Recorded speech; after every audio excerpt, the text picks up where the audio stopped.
Hey, my name's Frank. I'm a lifelong fisherman, love kayak fishing, and sometimes what goes along with kayak fishing, you beat your boat up pretty good and you got to repair the thing. So we're going to repair a scupper hole on a Hobie Pa 12 today. Come along for the ride.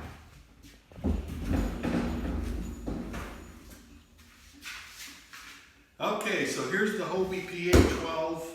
It's been a fantastic boat. I got it in 2017, and at that time I lived in California and I fished the California Delta extensively. Great fishery, and you know, transporting the boat in the back of my truck, it was about a 70-mile drive to get to the Delta from where I lived, and so it was bouncing around in the back of my truck. I've since moved out of California, thank God, and it rode on the top of my camper shell on a rack all the way from California to where I live now, and it was stored outside during the winter, covered, but we had a big snowstorm and it got about 30 below for a couple of days, and it was out in the weather. So it's been tested, let's just say that. And also my dog loves squirrels, and I had the boat parked near the fence, and I made the mistake of storing it with the wheels installed here. And my dog jumped onto the boat and was bouncing the boat around trying to get to these squirrels that were up in the trees. So I took it out fishing last week, and I noticed that the boat was being really sluggish. It felt sluggish in the water, and I was having trouble turning. And I was like, what the heck is going on here? So I opened up one of the hatches, and there was probably, I don't know, 4 to 6 inches of water in the bottom of the boat. And it was feeling pretty sluggish. And so I got it home, started looking at it, and I discovered that there was a hole in one of the scupper holes. Where I'd been against the manufacturer's recommendations, you know, I'd been storing it with the wheels installed. So, my bad. So now I got to suffer the consequences, and now I have to fix the repair. So, that's the subject of today's video. Hobie Pro Angler 12 crack repair. Let's get to it.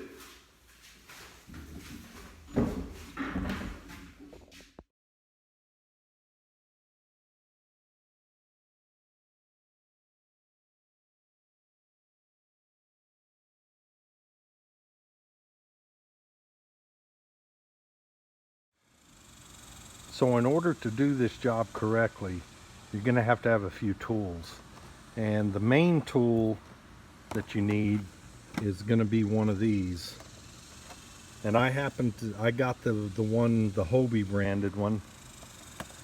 It's called the KC Welder Pro, and it comes with some colored polyethylene rod stock so that you can kind of match the color up a little bit.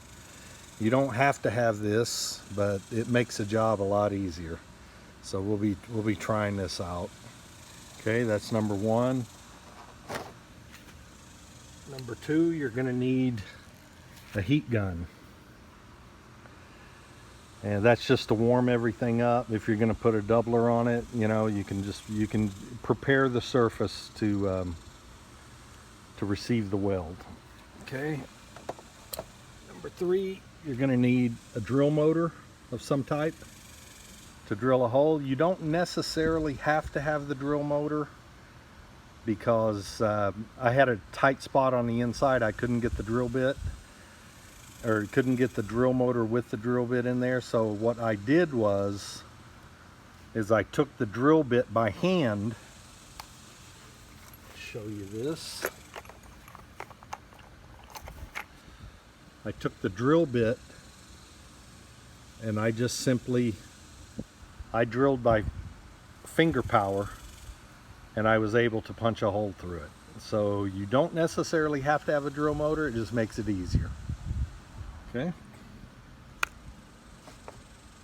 And then you're going to need a Dremel. And I use this tip to start it. I'll demonstrate when we get there, but anyway, you need a Dremel tool with some type of tip to dig out the hole a little bit. Okay.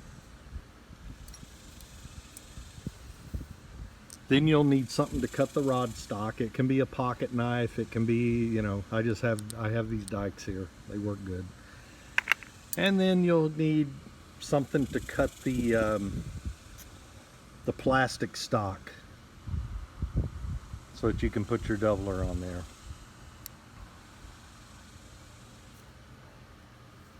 And you'll need something to hold your doubler stock as you heat it up, because you don't want to burn your hand. And you'll need some alcohol to wipe the area down and get it all clean and get it prepped to receive the doubler. And I'm just going to use this to smooth out the plastic if needed. We'll see. You don't have to have all these tools. I've seen them done with a screwdriver, a little blowtorch or heat gun, and a pair of scissors. So, but this is doing it professionally. All right, let's go back to the boat and we'll get started. Okay, now here we are with the kayak. So this will be the scupper hole right here where the wheels plug in, the transport wheels.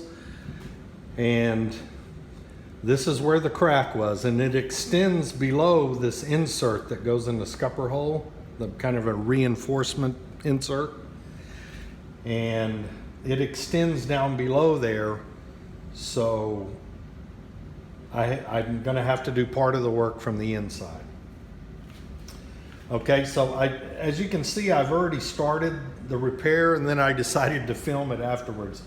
But so your first step in this is to realize that you have a problem, and that's probably going to occur when you're on the water. Hopefully not catastrophically.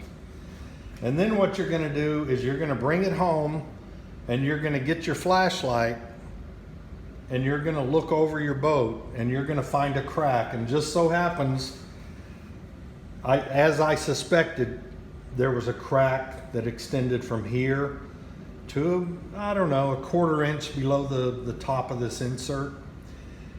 And so what I've done so far, the step number 1 is find your crack. Step number 2 is to get your drill motor, and you're going to drill a hole at each end of the crack. It's called a stop drill, and it'll stop the crack from progressing. It relieves the stress on the crack. So that'll be, that'll be what you do next. And then after that, you're going to take your Dremel tool, and I use this tip. It's a little diamond tip. It's kind of a bullet shaped. And what I did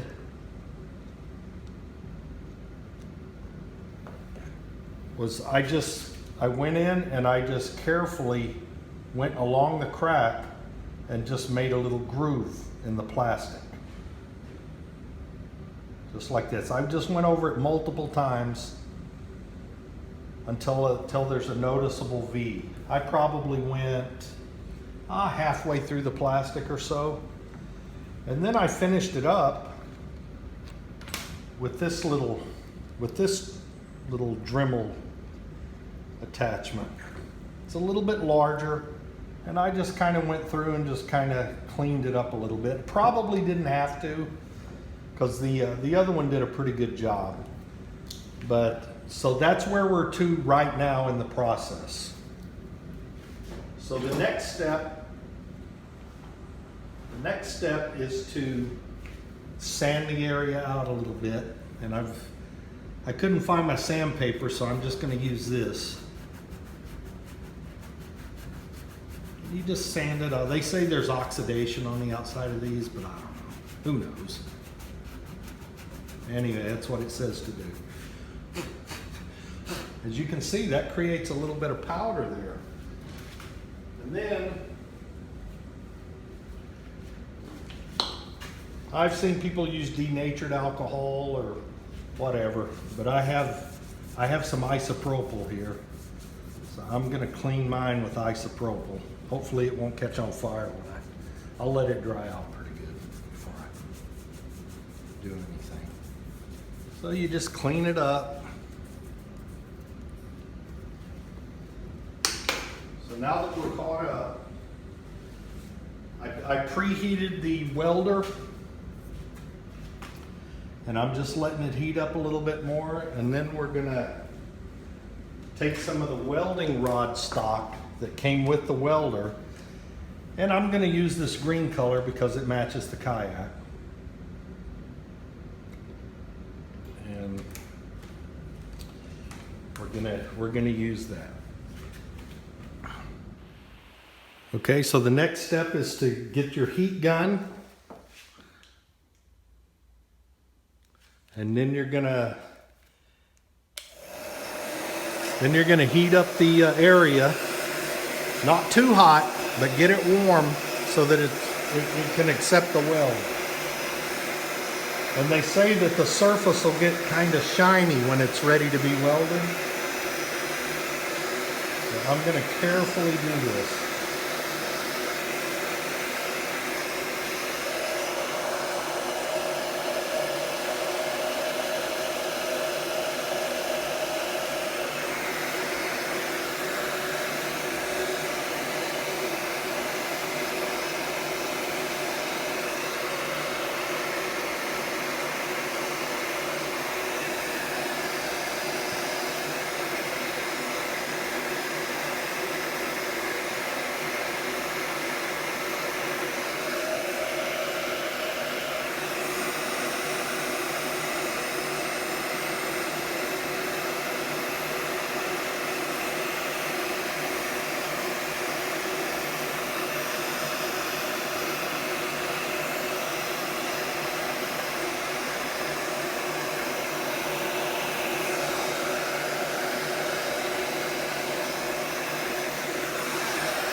Okay, that's pretty warm.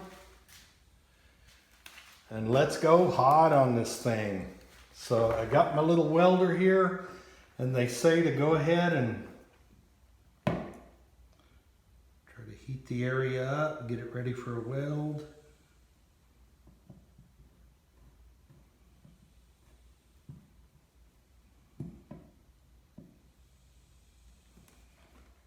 Stick that in there.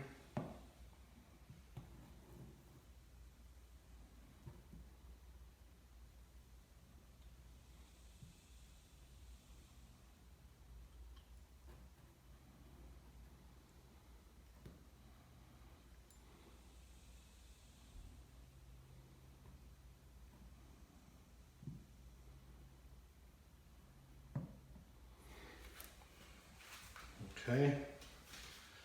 I don't think it really takes that much, but I think the secret here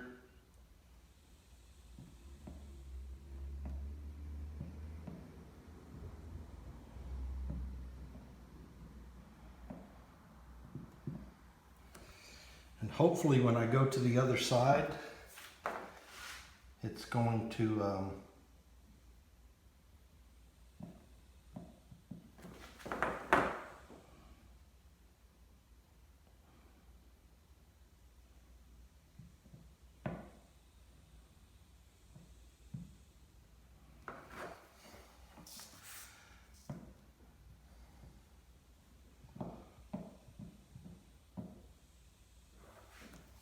okay. And I think what I want to do is I want to put some around. I don't think this is the optimum spot for an easy spot for to do these repairs. I should probably just seal this with silicone.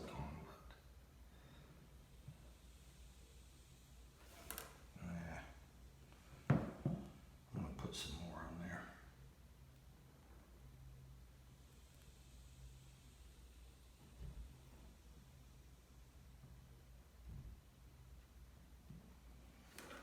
Probably goop it in there is, I don't know, probably.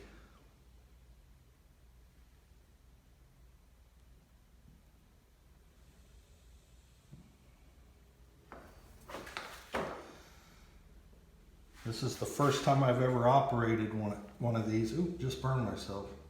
Now be careful not to burn yourself, or people will laugh at you on YouTube.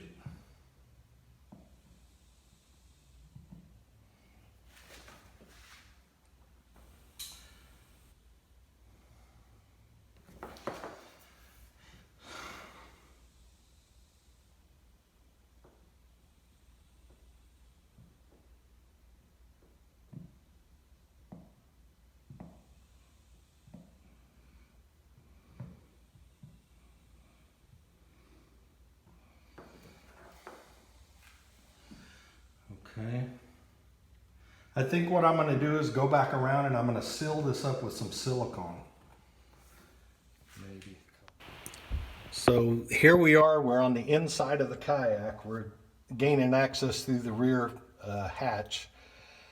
And you can see the crack right there. That's the inside. And you can see that a little bit of the welding rod stock has bled through to the other side, which is good, because that'll assure me that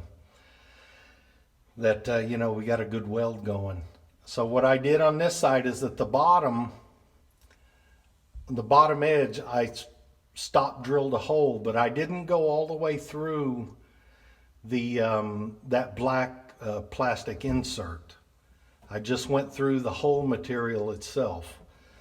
So we are going to make an attempt to weld the inside here. I don't think I can film it because it's pretty tight quarters. It's going to be hard enough to do it. I'm not even sure that I can get in here, but we're going to give it a shot. But anyway, that's the inside, what the inside looks like. Okay, so I got the inside done, and it was a bear, but I think I got the crack sealed. I don't think it's gonna leak. I didn't put any doubler or anything on it, because they say you can use like anything that's made out of HDPE, which is milk jugs. A lot of the jugs that your you know, household chemicals and things like that come in. If it's marked with a number 2 in the triangle on the recycling deal, you can't see it, but anyway, trust me, milk jugs are HDPE, and you can actually cut, you know, a square out and put it on there, and you can use this material in lieu of the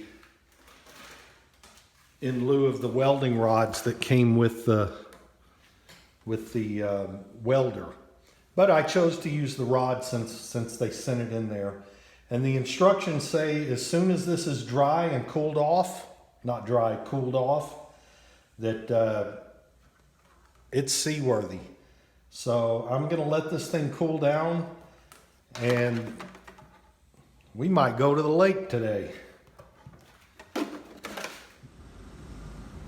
Okay, so I got a little nervous about the edge of that insert that goes into the scupper hole. So what I did is I went and got some just some kitchen and bath silicone, and I just ran a little fillet seal around the edge of the hole. I hope if you can see it there. Oops, sorry about that. And just ran it around the edge of the hole to kind of seal that edge. And that should be good enough, because there's not really, you know, we're not talking high pressure that's on this. It's just going to be, you know, whatever the pressure of the water is. It's It's not like it's under any kind of pump pressure or anything like that. So basically that's that repair. I'm gonna go to the lake and test it, and we'll see what happens. See you at the lake. Okay, the boat's loaded. We're ready to head to the lake and test it.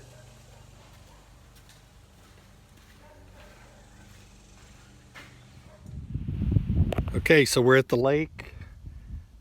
We're here at beautiful Elmer Thomas Lake in the Wichita Mountain Wildlife Preserve. There's Lake Latonka right across the hill there. And we're gonna come out and we're gonna test the boat to make sure it's not leaking. More to come. Hopefully everything's gonna go well. This is a beautiful lake. I'm hoping the boat doesn't flood out, but we'll see. We'll see what happens. If the repair holds, I'm a genius. If it doesn't, I'm a dummy. All right, took me all day.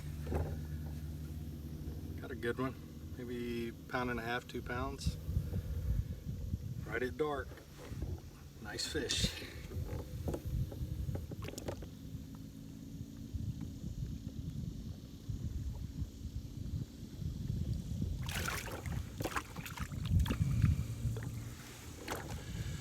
I was about to give up. No leaks in the boat. It's all good.